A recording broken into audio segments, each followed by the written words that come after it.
Howdy y'all. As far as I know, these are not for sale, and I do not have 3D printing technology. So I received these from a YouTuber, goes by, his channel name is Daniel Talks Multitools. He also has another channel, Circuits and Strings. And he's a super cool guy. He makes a lot of cool, fun stuff for the goat and for other things too. So I highly recommend go check out Daniel Talks Multi-Tools and his other channel, Circuits and Strings. Okay, let's take a closer look at these things. I was kind of unsure of these because it does actually change everything. They're 3D printed plastic. Thank you, Daniel, very much. I am liking these now. It's way better than just the holes.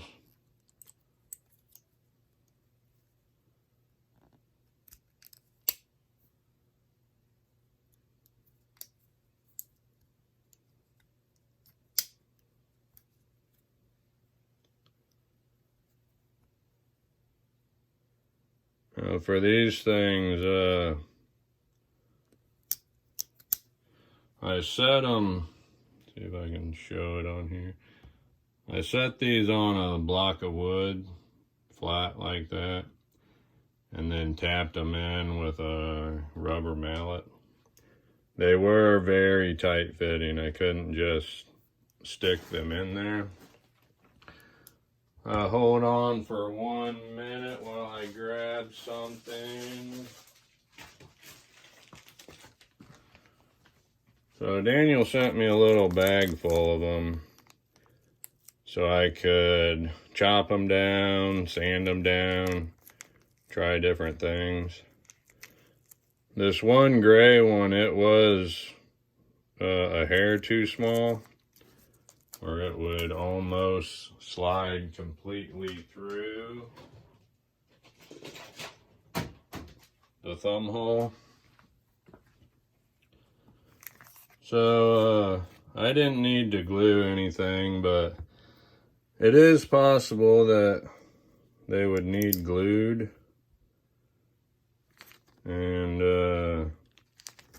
I don't know if he's gonna sell these or what, but and if you're unsure of gluing something to your tool, this Opinel I carried for a long time, every day. It was my top choice until I got the nightshades. The nightshades have kind of taken over. But this is a chopped off end of a quick attach Phillips head type of drill bit.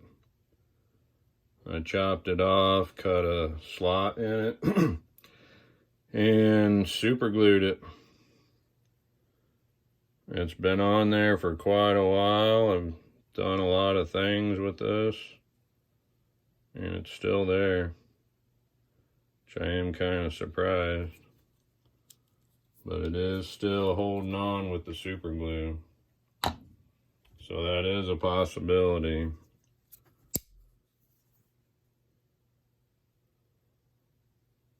So one side is a little more 3D printy-ish, whatever you call that. And then the other side's a little more of a finished finish. So let's see what I was thinking about grinding these down at an angle. I haven't done anything to these. They're not sharp, but they're kind of like a real 90-degree angle on their edges. So I was thinking about sanding them down at an angle like that.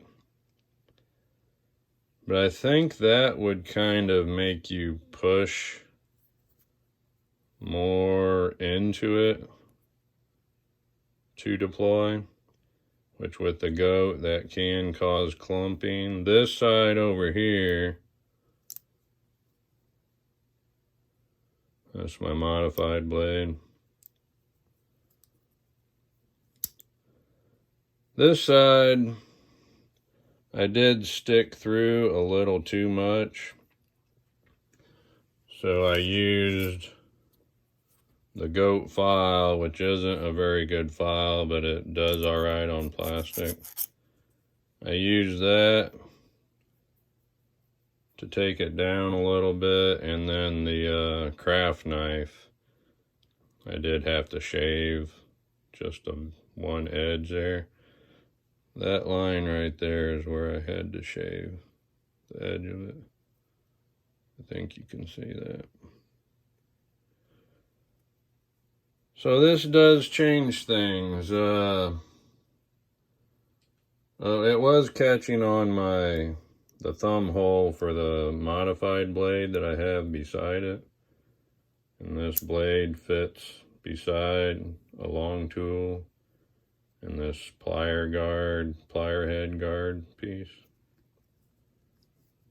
So it was kind of catching on the whole of that. And it still almost does. But I can put my finger right here and that stops my blade from coming out.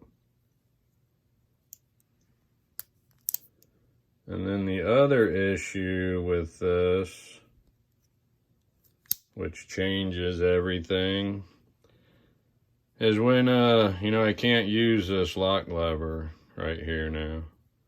So to unlock the bit driver and the scissors, I just have to do the slight raise this tool to unlock it.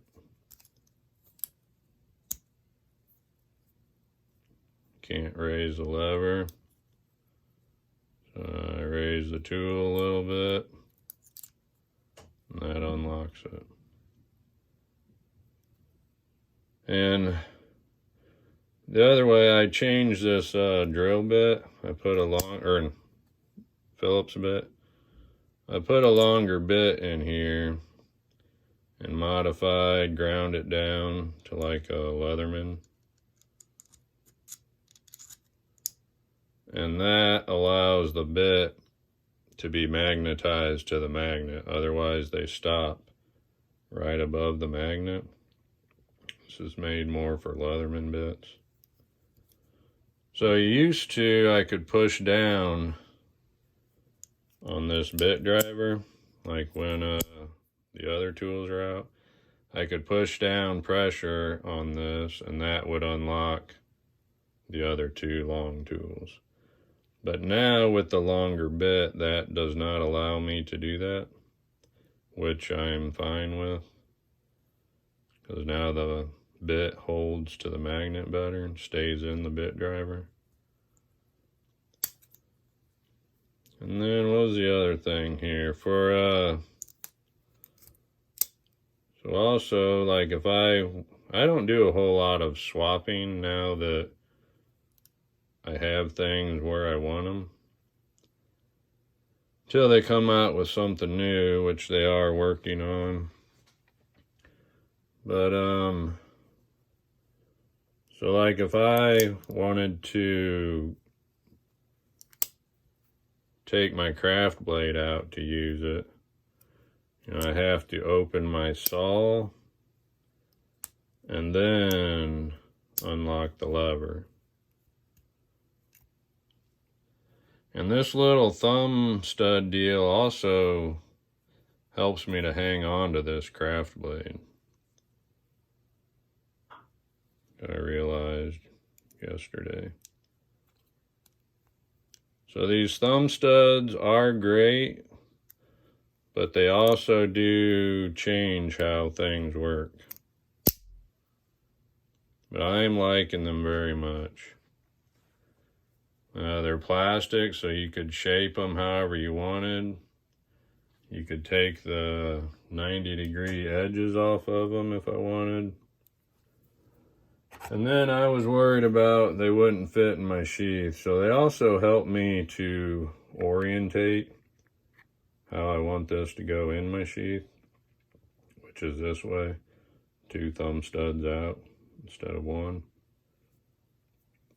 So this does help me orientate where everything is. It's easier to see what's what. And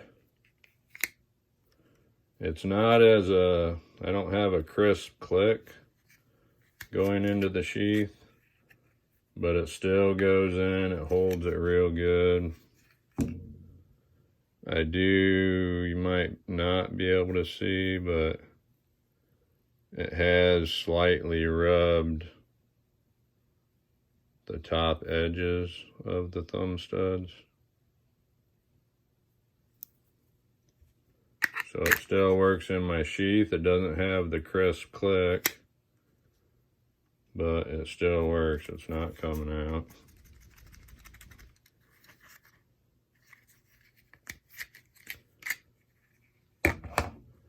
So I'm very much liking these. I haven't had them long, so I haven't really used the thumb studs to do any actual work, just to play with, and now making this video.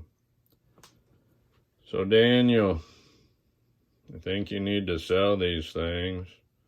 I know a lot of people have 3D printers these days, so you can print these yourself. But I'm loving them. Daniel Multi-Tool Talks. Daniel Talks Multi-Tool. Thank you very much, dude. I'm loving my thumb studs. Thank you, everybody, for watching.